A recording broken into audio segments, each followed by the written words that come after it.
bonjour à toutes et à tous. Merci de nous avoir rejoints pour cette table ronde consacrée à la sécurité et l'aspect stratégique des câbles sous-marins. Alors, un sujet qui n'est probablement pas aussi opérationnel pour vous, RSSI, que d'autres tables rondes peuvent l'être, mais néanmoins un sujet absolument vital, stratégique.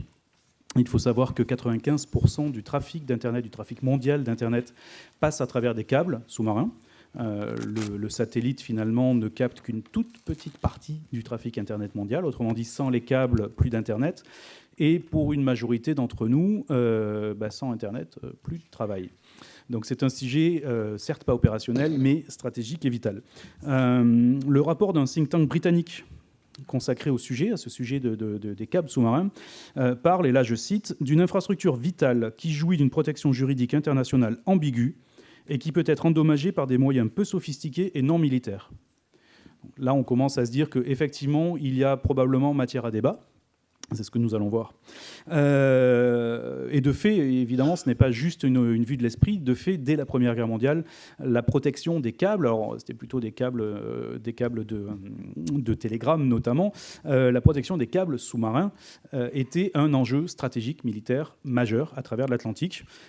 Aujourd'hui, notre dépendance à ce qui passe dans les câbles n'a fait qu'augmenter, donc forcément, l'aspect critique et stratégique de ces câbles a suivi. Il a aussi été, et là encore ce n'est pas qu'une vue de l'esprit, puisqu'il a été démontré également qu'il est relativement simple de couper un petit pays d'Internet.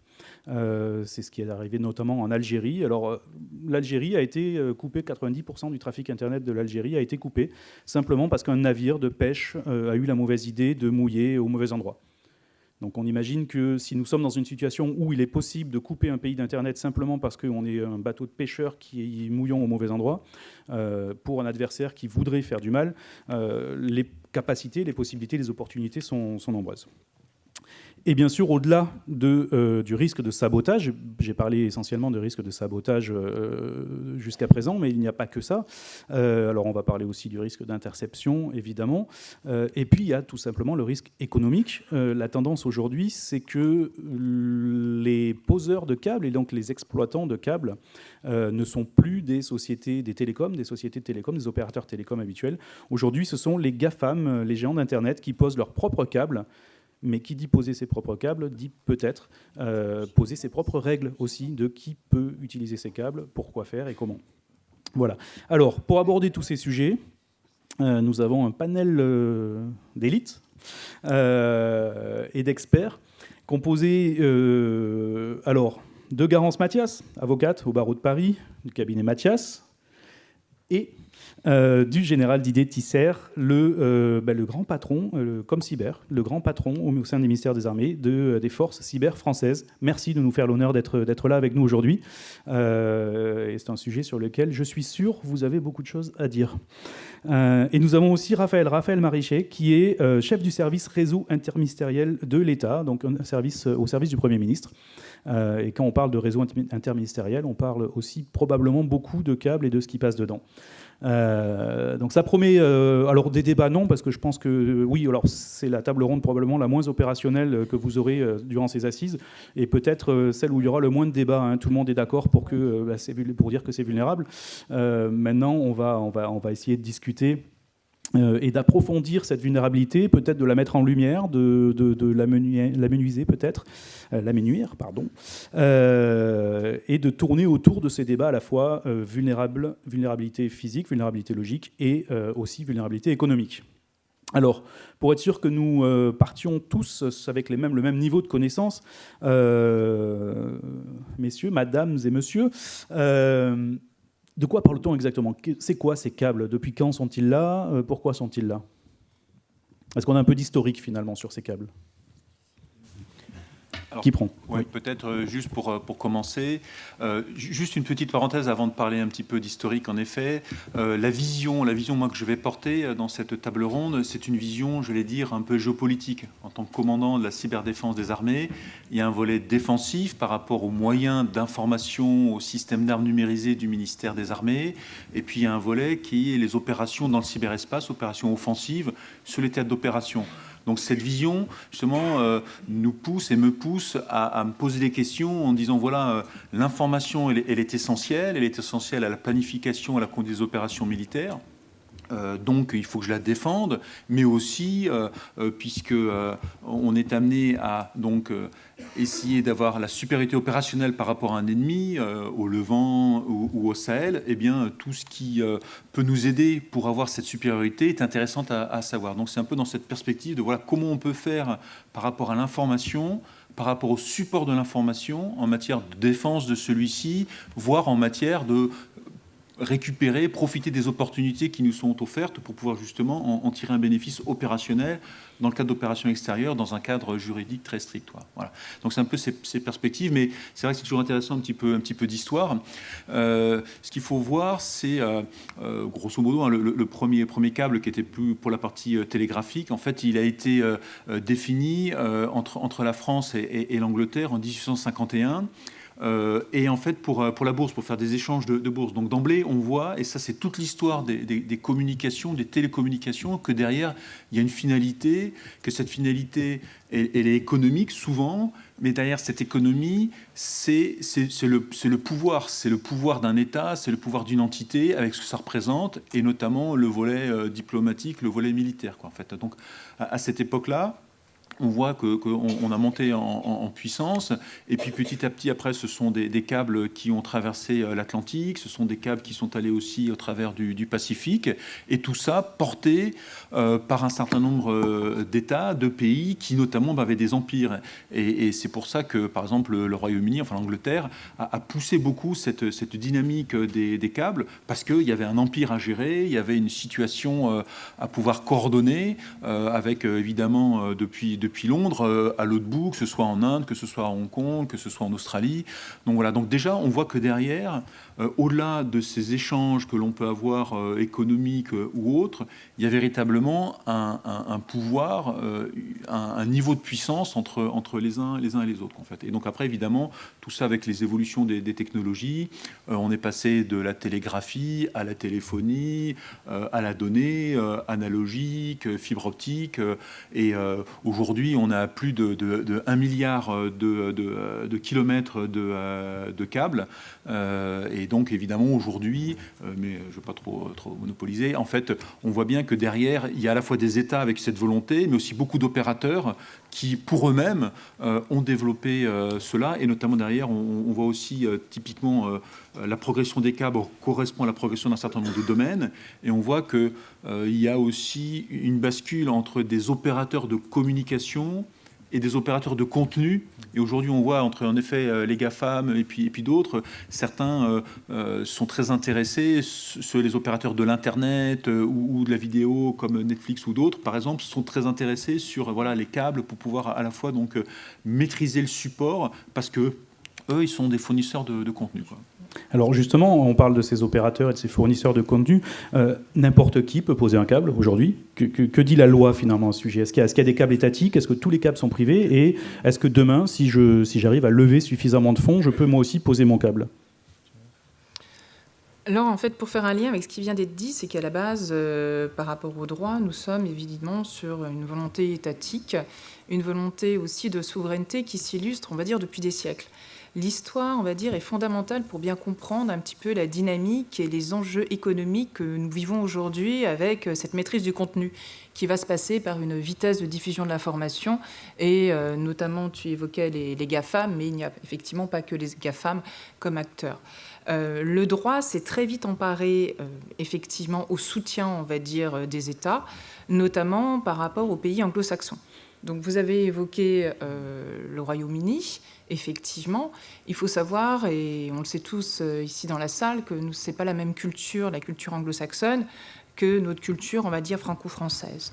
Donc derrière tout ça, les règles juridiques, les normes juridiques mises pour le développement économique, derrière là-dessus, ont une volonté étatique très forte. Effectivement, pour, on va dire, administrer l'Empire, à l'époque, il y a quelques siècles, ça a été aussi pour faciliter les communications, pour faciliter l'économie. Donc les lois avaient été faites dans ce sens-là. Et toutes ces lois ont déjà une caractéristique, on va revenir peut-être un peu plus tard sur le débat actuel, sur l'extraterritorialité, avaient une portée très forte d'extraterritorialité, dans un but, effectivement, de faciliter le commerce, de faciliter les échanges d'informations. On n'était pas sur cette maîtrise du contenu, on était sur un cadre juridique souhaité pour faciliter les échanges d'informations. Maintenant, cette politique et cette culture, on va dire, du droit au soutien, on va dire, de l'économie, voilà, est exponentielle avec cet enjeu de la maîtrise du contenu, de la diffusion du contenu et d'une maîtrise, on va dire, géopolitique ou géoéconomique de l'information, des données. Voilà. Donc les règles de droit se sont très très vite, on va dire, intéressées à ces câbles et à toute nature de câbles. Au-delà de tout ça, ce droit qui est aussi du droit international public entre États. Donc on a un cadre aussi de coopération et d'échange, on va dire, d'informations, de marchandises aussi. Il y a quelques années d'informations, quelques siècles aussi. Voilà. Ce droit s'est construit et est un droit très intéressant. Tout ce qui est droit, on va dire, des objets, des choses, des profondeurs sous-marins, est un droit aussi qui a inspiré la doctrine pour la construction, il y a quelques années déjà, de ce qu'on appelle le droit du cyberespace. Et notamment, parfois, de problématiques, serait-ce qu'on est dans une zone de non-droit ou autre. Le droit, comme beaucoup de choses ayant horreur du vide, il n'y a quasiment pas de zone de non-droit, et le droit international public est là aussi pour nous le rappeler. Donc oui, il y a un cadre. Ce cadre était basé sur la volonté... Mais est-ce que ça veut dire que moi, je peux tirer un câble si j'ai les fonds nécessaires? C'est ça qui m'intéresse, c'est de savoir comment je vais me reconvertir demain. Si tu as un bateau. Oui, alors déjà, beaucoup de choses, un bateau, faire tout ça. Faire poser un câble et l'exploiter. Alors, on va parler aussi de licence, on va parler de cadre réglementaire, on va parler aussi de pays. Tu es un opérateur de quel pays? Tu poses un câble, pourquoi? Comment? Voilà. Il y a des enjeux aussi qui, indépendamment du fait de tout à chacun peut-être un jour envie de poser un câble, il y a d'autres enjeux aussi qui vont se faire derrière. Alors, au-delà de ça, est-ce que le propriétaire du câble peut décider de ce qui passe dans ce câble, de qui peut s'y connecter, de qui ne peut pas s'y connecter, de ce qui a le droit de transiter comme type de data et de ce qui n'a pas le droit de transiter? Est-ce que à ce moment-là, le propriétaire d'un câble est le seul maître à bord, finalement? Là-dessus, c'est vrai que nous, on est utilisateur de services de transit. La question est, c'est qui le propriétaire d'un câble? Qui l'a posé? Quand tu dis c'est pas très opérationnel comme table ronde, je m'inscris en faux. Quand on a une coupure électrique ou une coupure franche au fond de la mer et qu'on doit rendre le service à la Guyane française ou pire à la Polynésie qui est toujours en pendulaire de Hawaï. Oui, ça le devient très vite. Oui. Voilà, on se pose vraiment la question de qui peut intervenir. Donc est-ce que tu as un bateau, est-ce que tu as un navire câblier? En vrai, celui qui pose le câble, c'est le navire câblier, mais pour ça, il a besoin de fonds, il a besoin de financement et d'investissement. Et les investissements sont considérables. On est quand même sur des infrastructures qui, on espère, durent 20 minimum, 30 ans normalement, voire 40. Donc les propriétaires, ce sont, au sens du droit, mais tu me confirmeras peut-être, je pense que c'est ceux qui apportent l'investissement financier, c'est pas celui qui pose le câble. Bien sûr, oui. C'est une simplification à l'extrême. Ce sera une société de prestation de services, et ils sont très peu nombreux. Et là-dessus, je pense qu'il y a un vrai enjeu de souveraineté, parce qu'ils sont très peu nombreux, les acteurs. Par contre, ceux qui sont propriétaires, en fait, c'est souvent des conglomérats qui vont cofinancer, mais parfois, ils sont 20, ou 25 ou 30 à se mettre ensemble pour investir, parce que c'est un investissement qui est très lourd. Avec un ROI, il y a toujours une prise de risque, mais un ROI qu'on espère à 20 ou 30 ans. Et ensuite, une fois que tu as investi en tant que consortium, il y a des exceptions récentes avec Google, mais normalement, ce sont des consortiums. Une fois que tu as investi, tu vends des droits d'usage. Et là, la question, c'est qui a le droit d'usage? Donc là, on va retrouver du droit qui s'est construit, du droit contractuel qui s'est construit à l'usage, qui est effectivement inspiré des anglo-saxons et qu'on retrouve sous les mers comme sur terre. Hein. C'est ce qu'on appelle les droits indéfectibles d'usage, le Irreflectible Right of Use, IRU en anglais. En tout cas, c'est ce que nous on met dans nos marchés quand on veut exploiter une ressource sur un temps long.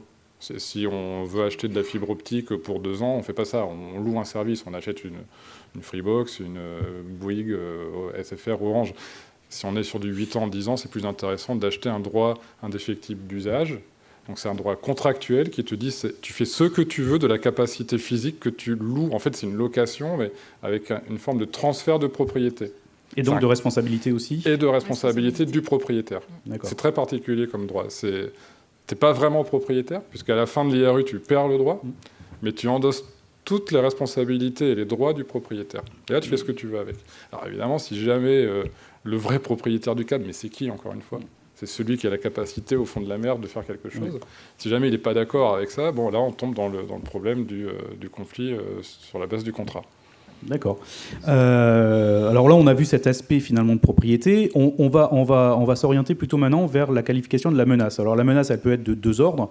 Une menace physique, une menace de sabotage, et ensuite évidemment une menace logique. Et puis on parlera d'une menace peut-être plus économique tout à l'heure. Sur l'aspect physique des choses, toujours ce rapport du think tank britannique Policy Exchange, qui a travaillé sur le sujet des câbles sous-marins, a considéré que les câbles qui relient la Grande-Bretagne au reste du monde, alors évidemment pour une île c'est encore plus critique, eh bien la coupure de ces câbles constitue un risque existentiel. Est-ce qu'une analyse similaire a été faite pour la France ? Donc effectivement, à l'échelle d'un continent peut-être, c'est peut-être moins facile de couper la France, de couper les câbles qui relient la France, mais est-ce qu'une telle menace a été étudiée en France ? Est-ce qu'une telle analyse de risque a été faite et qu'est-ce que ça a donné ? Alors oui, évidemment, une telle analyse a été faite de par justement l'apport des câbles et l'impact que ça aurait s'ils étaient coupés. Et au même titre, en effet, qu'on l'a vu historiquement, il y a de nombreux câbles qui relient le Royaume-Uni. Il y en a beaucoup, en effet, aussi qui partent de France, de par la position géographique de la France. Donc cette étude a été faite sur justement l'impact que ça pouvait avoir. Et donc derrière se posent des questions de résilience, des questions de routage, de contrôle du routage, en fait, dessus. Et pour pouvoir voir quel est l'impact, on s'est aussi intéressé évidemment où sont les câbles. Il faut donc évidemment une cartographie des câbles. Donc tous ces câbles, en effet, sont cartographiés et sont connus. En fait, c'est quelque chose qui est accessible, en tout cas pour les câbles officiels. En fait, et évidemment, ça représente une attention, des mécanismes de surveillance. On parlait tout à l'heure justement pour le déploiement des câbles. Il y a un certain nombre de mécanismes. Et on a aussi des avis de préfecture maritime. Donc là, c'est pareil aussi par rapport à l'action de l'État en mer. Il y a un certain nombre d'éléments qui sont intégrés.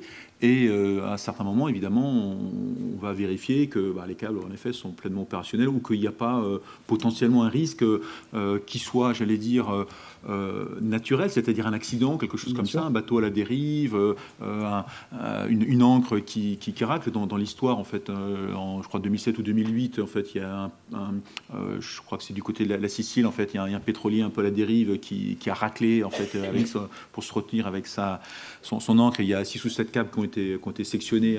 Voilà, donc il y a évidemment une attention particulière dessus.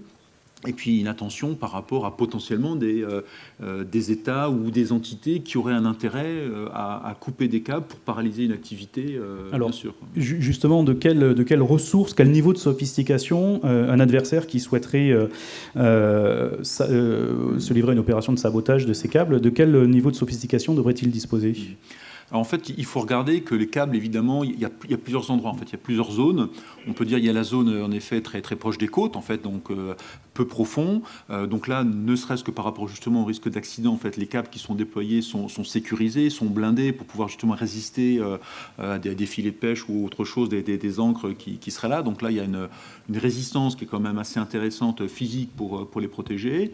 Après, il y a une zone qui est plutôt de profondeur intermédiaire. Donc là, c'est plutôt cette zone qui est un peu la zone de tous les dangers, parce que l'autre zone qui est très profonde, elle, en revanche, évidemment, il faut des moyens très sophistiqués pour pouvoir y aller, quoi. Enfin, il faut des grappins particuliers ou des mécanismes, je ne vais pas trop rentrer dans les détails, mais de sous-marins, de plongeurs qui peuvent aller très, très profond. Donc là, on voit tout de suite que derrière, c'est plutôt des acteurs, une menace, des acteurs étatiques, on va dire, avec des moyens très, très, très ciblés, en fait. Donc voilà, donc c'est un petit peu ça, finalement, c'est par rapport, à cette approche physique qui fait que soit c'est relativement facile et donc on les a protégés, soit c'est plus compliqué. D'accord. Et à ce moment-là, c'est plus étatique. Donc soit en mer, soit sur terre aussi, où il y a quand même les arrivées avec... Alors oui, il y a ça aussi, tout à fait. Ces points sont des points très sensibles et évidemment, toutes ces zones-là sont particulièrement protégées. D'accord.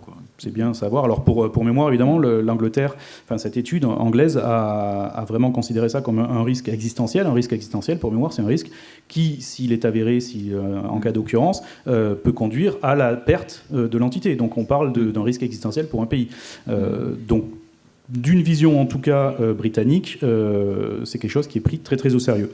Alors on parle de menace. Est-ce que finalement la menace est plus forte sur le plan physique, donc une menace de sabotage d'un des éléments que vous venez de citer, ou plutôt aussi sur le plan logique, c'est-à-dire une prise de contrôle cyber, cette fois-ci, à distance, de l'infrastructure qui permet de gérer ces câbles, parce que ces câbles évidemment sont gérés par des outils informatiques, et en termes d'analyse de risque, entre guillemets, ou d'opportunité de la part d'un attaquant, qu'est-ce qui serait le plus simple à votre avis, aujourd'hui ?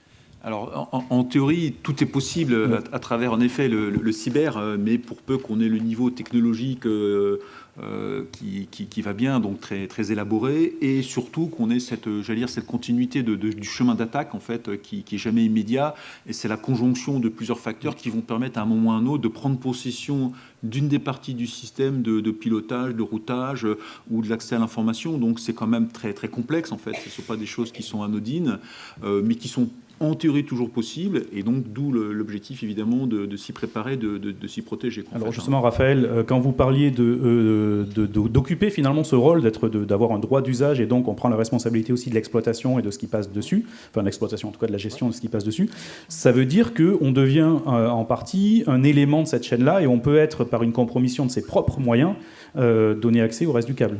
Bien sûr, mais moi je crois beaucoup plus au risque d'attaque sur les protocoles de routage BGP ou d'attaque de routeurs avec des dépassements latérales parce que c'est le même mot de passe qui permet d'administrer tous les routeurs d'un cœur de réseau. Je crois beaucoup plus à ça que, en tout cas pour la France, métropolitaine, voilà, je vais préciser, qu'une isolation de la France par la voie physique. Après, dans des endroits insulaires, ou même en Guyane, où c'est toujours un peu compliqué, même pour l'électricité, il y a un vrai risque physique. Mais pour moi, le facteur principal, il est plutôt sur BGP et sur le routage IP, clairement. Alors on se souvient du temps où les premiers systèmes de contrôle industriel, les SCADA notamment, et puis les premiers équipements industriels derrière, ont commencé à s'ouvrir et à s'interconnecter, notamment avec des réseaux d'abord privés puis Internet. On a bien vu qu'il y avait un choc culturel. Ces équipements n'avaient pas été conçus pour être ouverts de la sorte.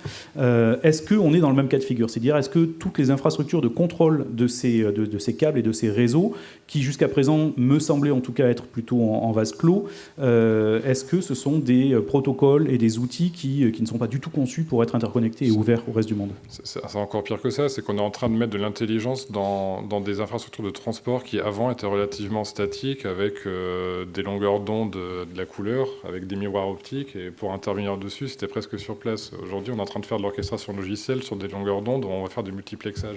On est en train de rajouter de la surface d'exposition d'attaque sur les capacités de transport. On virtualise les capacités de transport, en fait. On est en train d'inventer aujourd'hui la révolution des VLAN, mais sur la couche optique. Donc, je suis assez inquiet là-dessus. Alors justement, puisqu'on parle, alors j'aime beaucoup les comparaisons, mais ça c'est des questions très naïves de ma part, et c'est à vous évidemment de vous débrouiller avec les nuances. Est-ce qu'on est dans un cas similaire, mieux protégé, moins bien protégé, que ce qu'on connaît aujourd'hui sur notre réseau électrique par exemple, ou notre réseau ferré ? Les risques sont similaires. En fait, ce sont de nouveaux risques que l'on découvre, et on découvre qu'on n'a pas forcément conçu ces systèmes pour qu'ils soient suffisamment protégés ou qu'on puisse les défendre. Donc il n'y a pas forcément les sondes qui vont nous permettre de réagir. Il y a des sondes qui existent par rapport à des phénomènes d'incendie ou autre chose, d'inondation et ainsi de suite, mais pas par rapport à la prise en main par un acteur extérieur. Donc c'est un peu cet équilibre entre, d'un côté, on a quand même besoin aujourd'hui, dans un monde où finalement il y a de moins en moins de RH, où elle coûte de plus en plus cher, d'automatiser, de pouvoir superviser au maximum, qu'une personne puisse avoir accès à énormément de systèmes à distance, pour gagner en efficacité et avoir des infrastructures beaucoup plus performantes. Mais en contrepartie, comme elles sont numérisées, comme aujourd'hui en effet, on a des standards de l'IP partout pour faciliter justement l'interconnexion, l'interopérabilité, et bien c'est une source de vulnérabilité, quoi. Donc c'est là où il faut peut-être ne pas aller trop loin ou avoir conscience de ce que l'on est et mettre des mécanismes en plus, quoi. Donc on complexifie la chose, mais est-ce qu'on peut faire autrement ? C'est pas facile. Alors, en tout cas, donc, il s'agit donc effectivement d'un vase clos qui commence à s'ouvrir un peu plus, au même titre que donc, l'informatique industrielle l'a fait il y a quelques temps. Oui. Moi, je pense que ce qui nous sauve sur les capacités de transport physique ou semi-physique, c'est qu'on a encore un panel d'acteurs qui est très éparpillé, très fractionné. Donc la probabilité qu'un acteur soit se fasse compromettre, soit malveillant, il faudrait quand même réussir à compromettre plein d'acteurs. On n'est pas dans un cas où on a des situations d'oligopole de fait, voire de monopole, comme on peut le trouver sur des opérateurs nationaux, au contraire. Avec quand même une limite, c'était mon introduction, c'est quelles sont les entités, quels sont les opérateurs économiques qui ont la capacité d'intervenir au fond des mers. Ils ne sont pas nombreux. Là-dessus, il y a une vulnérabilité. Là, il y a un goulot d'étranglement, un goulet. À titre d'information, sur le plan militaire, quelle partie, finalement, quelle proportion des communications militaires en OPEX empruntent des câbles privés ? Alors en fait, paradoxalement, très peu, même si aujourd'hui, en effet, sur l'Internet, énormément de communications sont par les câbles. Sur les opérations, en fait, ce qui joue beaucoup, c'est la mobilité, le déploiement. Donc en fait, nous, on est plutôt par des liens satellitaires qui permettent justement d'avoir, on peut se projeter sur plein de théâtres d'opération et on ne sait pas si finalement, il y a des raccordements par câble. Donc, pour certains points, si par exemple on a besoin à un moment ou à un autre, ne serait-ce que pour ce qu'on appelle le welfare, c'est-à-dire qu'aujourd'hui, quand on se déploie en opération, il y a évidemment des systèmes d'information très opérationnels en boucle close et qui sont alimentés avec la métropole par des satellites qui sont soit, propriétaires, donc dédiés au ministère des Armées, soit des opérateurs civils avec des protocoles, avec un niveau de sécurisation éventuellement par chiffrement.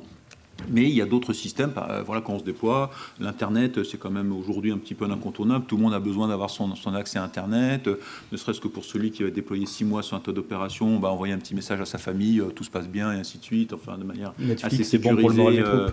ou autre chose. Donc là, potentiellement, il peut y avoir en effet des opérateurs de services classiques qui font qu'en effet, on passe par des câbles, mais majoritairement, on est plutôt, on veut être autonome, ne pas dépendre d'un opérateur, justement, de par les risques qu'il peut y avoir à un moment ou à un autre, un État ou une entité privée qui, pour une raison ou pour une autre, décide de couper un service.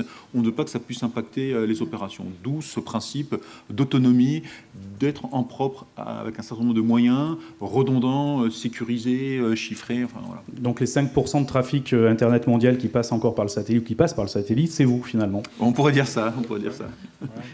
On a utilisé un peu de SAT sur les catastrophes naturelles type Irma en Guadeloupe, mais ça reste extrêmement coûteux. Donc pour les armées, c'est compréhensible, mais pour le reste, on ne fait pas ça. Bien sûr. Sauf en cas justement en quand il n'y a crise. plus que ça. Ouais. En France, est-ce que les forces armées s'entraînent aujourd'hui à protéger les câbles en cas de conflit ? Est-ce qu'il y a des protocoles, est-ce qu'il y a des exercices, est-ce qu'il y a des choses prévues pour ça ? Alors, je ne peux pas trop rentrer dans les détails pour raison de sensibilité, mais en fait, aujourd'hui, ce qui est sur le territoire national, en fait, sauf s'il y a une attaque manifeste armée d'un État, ce ne sont pas les forces armées, en fait, à ce moment-là, c'est plutôt... oui, là, je parle en cas de conflit. Les forces en cas de conflit, il y a des postures, évidemment, pour protéger ce qui était essentiel et vital au fonctionnement de l'État. Donc, les forces armées, le premier principe, en fait, c'est elles se protègent elles-mêmes, mais ce n'est pas pour se protéger en tant que soi, c'est pour pouvoir justement réagir, parce on se doit d'être résilient pour pouvoir réagir par rapport à ces attaques, mais on est aussi, il y a des protocoles, il y a toute une chaîne de défense territoriale, en fait, avec des entités militaires, et en regard, et des entités... du ministère de l'Intérieur avec les préfets, en fait, un préfet de zone, un préfet de département, et on a une structure miroir militaire pour pouvoir réagir justement en cas d'attaque du territoire, en fait, par rapport à ces infrastructures, ces sollicitations, et les forces de sécurité intérieure en liaison avec les forces militaires au travers de protocoles, de réquisitions, de mise pour emploi, peuvent contribuer tout à fait à la défense de ces infrastructures jugées vitales. En tout cas, elles sont identifiées comme telles, comme étant des infrastructures critiques. Des points sensibles. Voilà. Et en temps de paix, on imagine effectivement que ce sont les forces intérieures qui surveillent ou qui sont susceptibles d'intervenir. Que dit la loi ? Donc ça, c'est peut-être plutôt pour Garance. Dans le cadre d'une éventuelle action hostile, un arrachage volontaire de câbles, par exemple, est-ce qu'on peut prouver ça ? Est-ce que c'est déjà arrivé ? Est-ce qu'il y a eu des poursuites ? Ou est-ce que de toute façon, ça sera de toute façon accidentel et puis on ne cherche pas à comprendre ? On va toujours chercher à comprendre déjà. Alors après, comme le disait très justement Raphaël, on est sur des contrats Donc aussi, ce qu'on dit, c'est souvent la loi du contrat, avec une organisation de responsabilité, aussi des assurances. Le mécanisme qu'on connaît, même si c'est des contrats très, très atypiques, ne serait-ce que sur la durée, ne serait-ce que sur des transferts de propriété extrêmement importants, des transferts aussi d'exploitation et de responsabilité, c'est qu'on va effectivement voir si c'est un sabotage volontaire, involontaire, accidentel, enfin, tout ce qu'on connaît va essayer de se retrouver aussi dans le cadre des câbles. Après, c'est effectivement la démonstration d'une faute intentionnelle, non intentionnelle, du dommage, du préjudice et du lien de causalité. Donc on est sur un raisonnement, je parle en droit français, voilà, qu'on connaît et qui est appliqué à tout type, on va dire, de dommage. Voilà. Après, c'est la preuve. Comment on va rapporter la preuve? Comment le contrat va s'organiser? Donc c'est là où il va y avoir la difficulté. Et après, c'est notamment dans tout ce qui est dommages qu'on va qualifier de dommages immatériels, c'est-à-dire les frais de reconstitution, les frais de personnel ou autres qui, d'un point de vue juridique, ne sont pas des dommages directs, mais des dommages indirects. Alors après, même si ce sont des contrats, on va dire, qui ont une construction un peu plus très spécifique, il faut savoir que la qualification de dommages indirects en dommages directs n'est pas du tout quelque chose d'évident. Il va falloir qu'on arrive à rendre par des indices, par effectivement une construction d'obligations, s'il y a des frais de reconstitution à la suite d'un sabotage qui s'avère être accidentel, qui s'avère que l'opérateur va devoir mettre en place, on va dire, diligenter des frais de personnel extrêmement exorbitants, qui va le prendre en charge?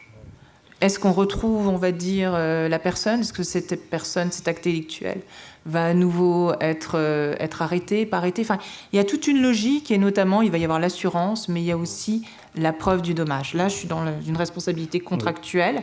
Il va savoir aussi, on va prendre en jeu le volet pénal qui peut rentrer en compte aussi. Contre-pied, je pense que le général après pourra. En tant qu'opérateur de communication que je représente, c'est très très compliqué. Souvent, on abandonne l'idée même de trouver une faute et de définir un dommage direct. On gère le risque en termes financiers avec de l'assurance. On gère le risque, point. Notre priorité d'opérateur, c'est de fournir le service par tout moyen disponible. On pourra prendre autre chose. Après, tant pis, c'est pertes et profits. Et c'est assez intéressant d'ailleurs de voir qu'il n'y a pas vraiment de logique, en tout cas pour nous, étatique. Parce que j'étais surpris il y a quelques années, on a eu un vrai incident en Guyane française et en fait, ça venait du Suriname. Et là, on dit, mais on parle de souveraineté des États, mais en vrai, on est dans le Far West. Dans le Far West. Et juste, on gère le risque financier par des probabilités d'occurrence. J'aimerais pas voir la responsabilité civile professionnelle du petit pêcheur qui a coupé un pays d'Internet pendant plusieurs jours. Indépendamment de ça. Mais c'est des enjeux qu'on retrouve aussi de manière assez complexe dans tout ce qui est cyber. Effectivement, la qualification de la directe, la posture assurantielle qui devient de plus en plus prégnante. Et je pense qu'il y a des choses à s'inspirer aussi de notre débat d'aujourd'hui. Alors, sur des pratiques. Je montre, pardon. Peut-être, oui, justement, pour le ministère des Armées, ce qui est intéressant, en effet, c'est la question de la caractérisation et l'attribution, cette attribution pouvant être éventuellement publique. Et la caractérisation, c'est quelque chose d'essentiel, d'important, parce qu'en effet, si quelqu'un, un État ou accidentel, c'est quand même intéressant de le savoir, parce que si un État décide de porter atteinte à un câble, il faut le savoir, il faut essayer de comprendre pourquoi. En effet, derrière, ça peut être qualifié d'agression. Enfin, ça ouvre droit à tout un champ de riposte possible. Donc, c'est important. Mais comment, déjà, on va être capable de caractériser qui a fait quoi, comment? Déjà, il faut un niveau d'expertise pointu, il faut révéler peut-être un certain nombre de mécanismes de niveau technologique que l'on détient, et après, pareil, se pose la question, en effet, qui là n'est pas du tout du niveau du commandant de la cyberdéfense, qui est très politique, de cette attribution, à quel moment on va désigner un tel ou un tel, qu'est-ce que ça va impliquer derrière, quelle escalade potentielle on peut avoir, donc il y a de vraies questions derrière, finalement, qui ne sont pas forcément évidentes, et l'objectif, c'est d'avoir le cadre juridique qui permet de se positionner, et après, le politique décide, oui, non, de rendre public, pas public, quel type de riposte, économique, diplomatique, militaire, enfin voilà. Alors justement, puisqu'on en parle, est-ce que les accords de l'OTAN, par exemple, considèrent que l'arrachage d'un câble, ou en tout cas le fait de couper un petit pays d'Internet, est-ce que ça constitue un recours, c'est assimilable à un acte de guerre, pardon, est-ce qu'on peut engager par exemple l'article 5 de l'OTAN qui mobilise tout le monde à la défense du pauvre petit pays coupé d'Internet? Alors moi, la compréhension que j'en ai, c'est qu'aujourd'hui, non, on n'en est pas là, même si en effet un certain nombre d'alliés, donc de membres de l'OTAN, qui aimeraient pouvoir réagir vite, surtout si c'est tel ou tel attaquant potentiel. Mais le principe, justement, c'est d'y aller justement calmement. En fait, attention, si escalade il doit y avoir, il faut qu'elle soit maîtrisée, il ne faut pas que ce soit n'importe quoi. Quand on est beaucoup dans le virtuel, on a l'impression qu'il n'y a pas d'impact, mais il peut y avoir des impacts très forts. En effet, de couper tout un pays, ça peut avoir des impacts forts. Donc la réflexion, voilà, c'est un petit peu justement, comme Garance l'évoquait, de cette question, voilà, quel est le cadre, comment est-ce qu'on peut qualifier l'impact, et par rapport à cet impact, qu'est-ce qu'on peut faire, quoi. Donc aujourd'hui, on n'en est pas là, mais dans le domaine purement des attaques cyber, on est un peu plus avancé dessus, avec ce mécanisme justement collectif de pouvoir aller quand même assez loin, pour peu que tout le monde soit d'accord. C'est vraiment à l'unanimité que ça doit se faire, ce type de décision, et c'est vraiment du niveau politique. D'accord, donc ça ne sera pas automatique, on n'engagera pas, activera pas l'article 5 immédiatement, parce qu'un petit pays ne peut plus aller sur Facebook. Voilà. Il y a d'autres moyens pour empêcher les petits pays d'aller sur Facebook. Complètement. Alors pour les utilisateurs, on essaye de se rapprocher un peu de l'aspect opérationnel ici, donc les entreprises, le grand public, le gouvernement aussi. La menace quotidienne, c'est plutôt l'interception, on va dire. Et face à l'interception, il est quand même plus simple pour un adversaire potentiel d'aller intercepter au plus près de sa cible plutôt que d'aller intercepter à l'entrée des câbles. Donc est-ce que ça veut dire que la menace d'interception sur des câbles majeurs comme ça n'est pas à prendre en compte? Je pense qu'il faut quand même... Enfin, elle existe, c'est une possibilité technique, donc il faut l'intégrer, mais dans un panel très large de plein de possibilités. Et c'est vrai que malgré tout, l'attaquant, il va chercher à être très efficient dans sa démarche, mais il va aussi être là pour surprendre. Donc à un moment ou à un autre, voilà, on en est, qu'est-ce qu'il va faire, comment je peux faire. Donc ça fait partie quand même des possibilités qui sont très coûteuses, et tout dépend aussi si c'est une attaque ponctuelle avec un objectif limité dans son efficacité dans la durée, ou au contraire que c'est une attaque massive, et on peut considérer dans les scénarios extrêmes, hein, moi je suis payé pour être paranoïaque, hein, donc c'est un scénario extrême, mais qu'on doit aborder à un moment ou à un autre, une attaque massive, y compris justement dans le cyberespace, dans l'ensemble des moyens, pour paralyser complètement un État, peut tout à fait intégrer ce type d'éléments. En fait, hein, il y a une stratégie, enfin un stratège américain qui s'appelle Warden, et qui en fait un colonel de l'US Air Force qui a comment dire, théorisé l'ennemi en tant que système. Donc il y a plusieurs cercles. Il y a un cercle, c'est la population, après c'est les forces militaires, ce sont des infrastructures essentielles pour le pays, c'est le centre de décision, et donc en fonction de ce que l'on veut faire pour gagner la bataille, en fait, voilà, on va cibler tel ou tel cercle. Et initialement, c'est vrai qu'on ciblait, il y a des grandes guerres massives de destruction, c'était, voilà, les armées s'entrechoquaient, il fallait tuer tout le monde, et une fois que les militaires s'étaient tués, voilà, après éventuellement on tuait les civils, et puis donc on gagnait la guerre, quoi. Et puis après d'autres se sont dit, mais non, c'est très coûteux, c'est pas du tout moral, on va attaquer directement les centres de décision, hop, on décapite le pouvoir, et hop, on prend possession, voilà. Et aujourd'hui, on s'aperçoit que dans le cyberespace, non seulement on peut attaquer chacun des cercles, mais on peut les attaquer tous simultanément, et on peut même attaquer doublement la population, de par justement l'impact que ça a avec les réseaux sociaux. Donc ça ouvre des perspectives quand même très, très larges, et un certain nombre d'États ou de groupes structurés ont identifié toutes ces possibilités-là. Et toujours pareil, hein, le scénario les pires, je suis paranoïaque, on peut imaginer en effet ce type d'attaque massive. Le câble peut être le vecteur de cette attaque massive. Fait, quoi. Ouais. Moi, je pas forcément complètement aligné sur l'appréciation du niveau de risque, mais c'est vrai que vous êtes payé pour être parano. Je pense qu'en 2019 et encore plus en 2020, la réalité de la menace d'interception, c'est-à-dire d'écoute sur des câbles sous-marins qui vont demain à 100 terabits par seconde, non, j'y crois pas. Tout est chiffré aujourd'hui. Les 3/4 du trafic Internet qui sort de nos réseaux aujourd'hui est déjà chiffré. Alors, c'est pas du super chiffrement, il n'est pas qualifié ANSI, mais enfin, c'est pas juste en mettant un tap sur une fibre optique qui va capter 100 gigabits de trafic qu'on va intercepter du SSL dans la navigation Facebook ou YouTube. Ça sert à rien en plus, parce que YouTube, c'est pas très intéressant à intercepter. À la limite, connaître le profil de navigation ou les usages, connaître quels sont les centres d'intérêt en termes géopolitiques, voir un peu comment circule le trafic, où se développe le business. Ça, c'est intéressant. C'est plus de la topologie de trafic. C'est plus des métadonnées finalement que les données. Ouais, en termes de volumétrie, de métrologie, on peut quand même regarder, sans savoir qu'est-ce qui est dans le tuyau, on peut quand même savoir si c'est un tunnel nomadisme IPsec, ou si c'est de la navigation web, ou si c'est du streaming style Netflix ou YouTube. Et puis en vrai, l'interception en termes d'espionnage et d'écoute, aujourd'hui, elle va sur le endpoint, elle va sur le poste de travail, sur le client, sur le terminal. Alors, mettons-nous quand même à la place du RSSI parano, lui aussi payé pour être parano. Est-ce qu'il est possible aujourd'hui pour une entreprise de dire « Moi, je ne veux pas que mon trafic Internet passe par des câbles qui sont financés par tel ou tel consortium ?»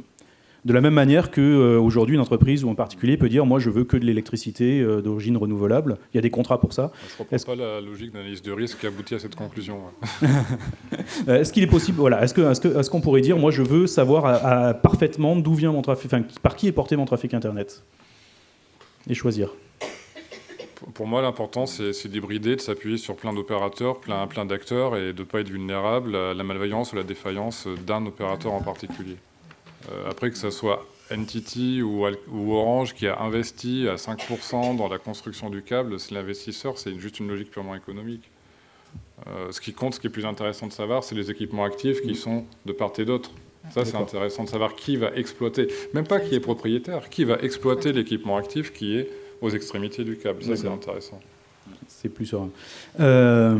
Qu'est-ce que change le fait qu'aujourd'hui, ce sont les GAFAM, alors Garance avait tendance de dire les GAFAM et d'autres, qui posent les nouveaux câbles et qui exploitent ces nouveaux câbles. Qu'est-ce que ça change pour les entreprises ? Même si la question n'est pas premier plan juridique, mais je dirais qu'effectivement, ce qu'on dit tous après depuis le début, c'est qu'on est dans une logique géopolitique. Et c'est vrai qu'on est dans une dimension où l'économique, où effectivement la maîtrise du flux d'informations est capitale, que ce soit par terre, air, mer, sous-marin, par tout moyen, avec des débits élevés.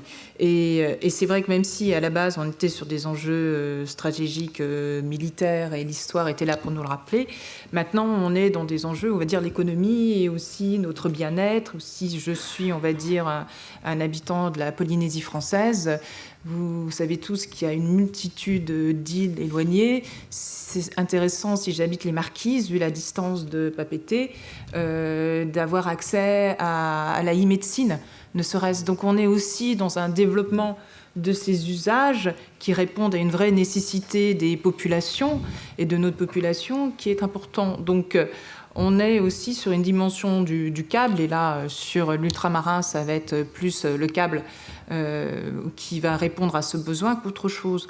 Donc ce besoin économique, ce besoin d'avoir des usages quotidiens avec une rapidité, une qualité aussi de service, parce que derrière tout ça aussi, c'est la qualité de service et donc la maîtrise d'information est importante. Donc effectivement, l'actualité s'est fait écho que les GAFAM souhaitaient, s'intéressaient, et les actualités aussi, il y a quelques semaines, quelques mois là-dessus, à ces câbles. Parce qu'on est derrière tout ça sur un besoin de maîtrise d'information et du contenu. Donc on est dans cette logique. Mais ça ne change. Qu'est-ce que ça change finalement par rapport à un opérateur télécom historique ? Est-ce qu'on peut anticiper des choses ? Pour moi, c'est uniquement économique. Le fait que Google, Google, c'est vrai, parce que Google, pour le coup, il a vraiment investi tout seul dans de la construction. Les autres, c'est moins vrai. Mais pour moi, c'est une logique purement économique. Au même titre qu'au XIXe siècle, fin XIXe, c'était les compagnies privées des empires coloniaux qui mettaient du télégraphe en Inde ou ailleurs pour le business, pour le service, pour qu'est-ce qu'on met sur le tuyau. Et c'est vraiment une logique business. Ça veut dire que Google a quand même pensé, là aujourd'hui il est en train de construire même un câble à lui dans le Chili, quoi. Je ne comprends pas, c'est le premier à faire ça. C'est assez intéressant, moi j'ai regardé, ils sont en train de créer des maillages qui n'existent pas aujourd'hui. Ils sont en train de penser que la façon dont l'humanité va consommer du réseau, elle est en train d'évoluer, mais en termes de localisation géographique et géopolitique. Donc le maillage change et doit s'adapter, et c'est les seuls à adapter le maillage, c'est ça ? Et en fait, ils se projettent sur 30 ans, 40 ans. Et c'est ça qui est assez brillant à regarder. Il y a deux choses. Il y a à la fois, ils ont la capacité à investir économiquement, là où avant il fallait être 30 à se mettre en conglomérat, et en plus, ils vont là où les autres n'allaient pas avant. Ça, c'est intéressant. Ça, c'est un C'est changement majeur. intéressant, mais c'est vrai que ça pose question sur pourquoi. Enfin, qu'est-ce qui les motive, et donc il y a évidemment le côté financier, en fait, faire du chiffre. Après, il y a un certain nombre en effet de groupes qui disent mais on fait ça justement pour rendre accessible l'internet à tout le monde, voilà, parce que sinon les États ne l'ont pas fait pour diverses raisons.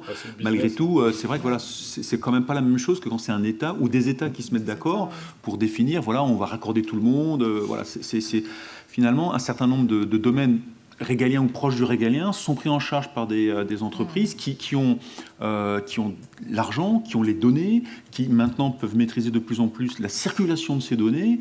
Donc je ne dis pas qu'il y a un risque, qu'il y a une menace, qu'il y a une crainte à avoir, mais ça pose quand même question, de savoir qui va réguler, quoi, en fait. Et c'est vrai qu'en matière de communication, on a bien vu qu'il y a des organismes qui ont été mis là, enfin, supranationaux, en fait, pour pouvoir réguler la diffusion de l'information. Maintenant, c'est qui donc va contrôler ces organismes? Est-ce qu'il faut quelque chose de mix entre des États et puis des entreprises? Il y a tout un modèle à repenser derrière par rapport à l'impact que ça peut Alors justement, est-ce qu'il est réaliste aujourd'hui pour un État d'espérer conserver une certaine souveraineté sur ces câbles, une souveraineté économique, militaire, je ne sais pas. Est-ce que c'est quelque chose qui est raisonnable aujourd'hui, ou est-ce qu'il faut accepter le fait que les câbles seront aujourd'hui propriété d'entreprises privées, et il faut chercher une autre manière de garantir la souveraineté?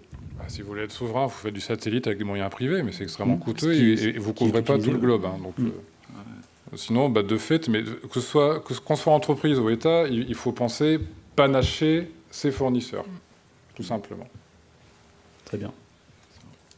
Très bien. Pardon, oui. Après, peut-être plus sur une dimension aussi, alors que c'est pas Google ou autre, c'est qu'il y a aussi des enjeux en se positionnant comme le fait Google, c'est-à-dire en se substituant par certains moyens à ceux d'un État, savoir aussi quel va être le service, l'usage, et aussi quand on est un acteur avec de nationalité américaine, il y a tout, on va dire, un environnement ou un arsenal juridique qui peuvent aussi aider à une extraterritorialité du droit, tout simplement. Dans le droit américain, et ça, pareil, ça date du XVIIIe siècle, donc on n'est pas sur quelque chose de nouveau en état actuel. Il y a ce qu'on appelle la théorie du contact, c'est-à-dire une possibilité, on va dire, que le droit américain appréhende, que ce soit des données, que ce soit des marchandises, que ce soit, on va dire, des hommes, sous l'attraction de la loi américaine. Dès qu'il y a un contact avec une entreprise ou un individu américain. Alstom peut en parler, c'est ça. Certains salariés d'Alstom peuvent en parler. Ça s'appelle la théorie du contact, voilà. Mais ça, c'est quelque chose qui est véhiculé par le droit américain, par le droit anglo-saxon. Et ça étend finalement la portée de cette pratique-là. Ça permet, on va dire, de la mettre en exergue encore plus, parce que tout... Le contact sera... Le contact va aller très vite. Le mot de la fin, qu'appelez-vous de vos voeux? Finalement, si vous aviez une proposition, une suggestion à faire pour améliorer le monde du câble, le monde des échanges de données à travers la planète, qu'est-ce que ce serait? Chacun son tour, allez-y. Moi, ce serait davantage de coordination, peut-être pas jusqu'à la régulation, mais de la coordination, parce que là, c'est un peu le Far West en ce moment. Je pense un peu la même chose, en fait, hein. C'est ça, progresser dans cette régulation, coordination, et s'assurer. Alors, il y a des mécanismes parfois des entreprises qui ont un peu des missions de service public, donc peut-être de voir de quelle manière on peut faire cela, ou qu'il y ait au travers de l'ONU un certain nombre de points, parce que de toute façon, malheureusement, la nature humaine est là, et les luttes de pouvoir entre les États, qui fait qu'un certain nombre d'États vont vouloir prendre possession ou maîtriser, ou ne serait-ce que garantir des accès justement en fait, à ces informations-là, se prémunir contre ceux qui écoutent, parce que même si en effet aujourd'hui, en fait, technologiquement, on peut récupérer beaucoup de données, il suffit de se brancher quelque part, en fait, hein, on peut récupérer. Après, la difficulté, c'est l'exploitation, en effet, il faut les systèmes, et c'est là, en effet, où c'est pas facile de trouver la bonne information au milieu de l'autre, mais elle est là, forcément, c'est la progression des outils, et l'IA, parfois, peut aider beaucoup là-dessus. Donc voilà, non, il faut que ça continue, mais la variété, en effet, la multiplicité des fournisseurs, est peut-être une garantie de pérennité pour tous. Peut-être effectivement pour régulation, on va dire autorégulation aussi, il y a la loi, il y a le cadre, il y a le contrat, c'est très important, mais c'est aussi, je dirais que que tous les acteurs, qu'ils soient publics, privés, effectivement panache, quels que soient les fournisseurs, et se questionnent sur qui est derrière le conglomérat, qui est derrière là-dessus, on va dire, du bon sens et de la réflexion. Ça reste de la gestion du risque, quelles que soient les actions qu'on fasse. Et peut-être un peu de transparence. Transparence. Quand on est utilisateur et qu'on fait du transit en Outre-mer, par exemple, on ne sait pas par où ça passe. Et c'est un peu compliqué de tirer le verre du nez aux opérateurs. De savoir qui est derrière son câble. Pour qu'on sache qui est derrière. Très bien. Merci à tous les trois. Merci à vous de nous avoir rejoints. Bravo, on peut les applaudir.